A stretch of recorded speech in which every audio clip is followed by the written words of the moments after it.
This might seem a little off topic, but am I the only one who thinks of this whenever I look at the Martian poster? Bring him home. Maybe it's just me.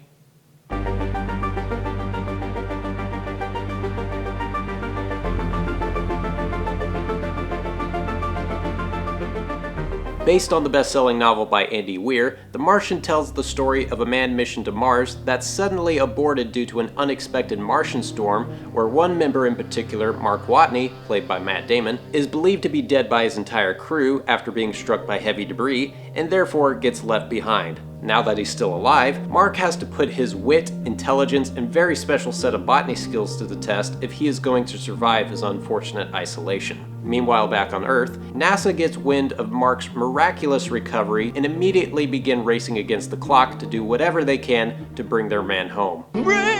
Shut up!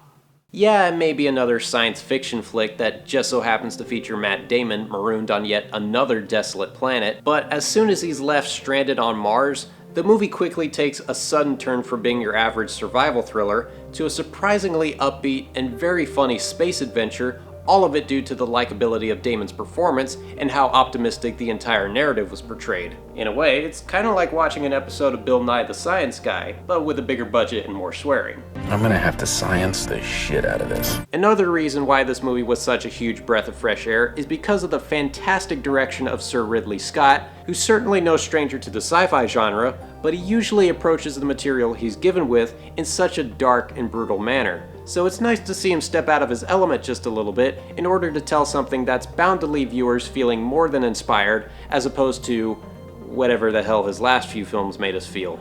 I also gotta give major props to the film's screenwriter Drew Goddard, who previously directed The Cabin in the Woods, for finding a clever way of making science even more fun and accessible towards the mainstream crowd, as well as the rest of the movie's enormous cast, which includes Jessica Chastain, Chiwetel Ejiofor, Kristen Wiig, Sean Bean, and Jeff Daniels, to name a few, for each taking the time to step up and showcase why they all deserve to be a part of this amazing ensemble. If I had any faults with the film, it'd probably be for it running just a tad bit long, and the fact that most of the stakes involved in the story are slightly hindered by its humorous tone. That's not to say the film lacks any dramatic tension, but had it featured more things going south on our main character, it would have helped keep the audience on their toes just as much as it does keep them laughing their socks off. It may not be as intense as something like Gravity or as mind-blowingly epic as Interstellar, but that in no way should keep it from being one of the year's most wildly entertaining films that celebrates the craft of scientific ingenuity as well as everything else that makes the human race simply awesome. And that is why I deem The Martian more than worthy of a 9 out of 10. With that said, our show is now concluded. I'm the host, and I will see you next time on another Midnight Movie Madness. Rocket Man.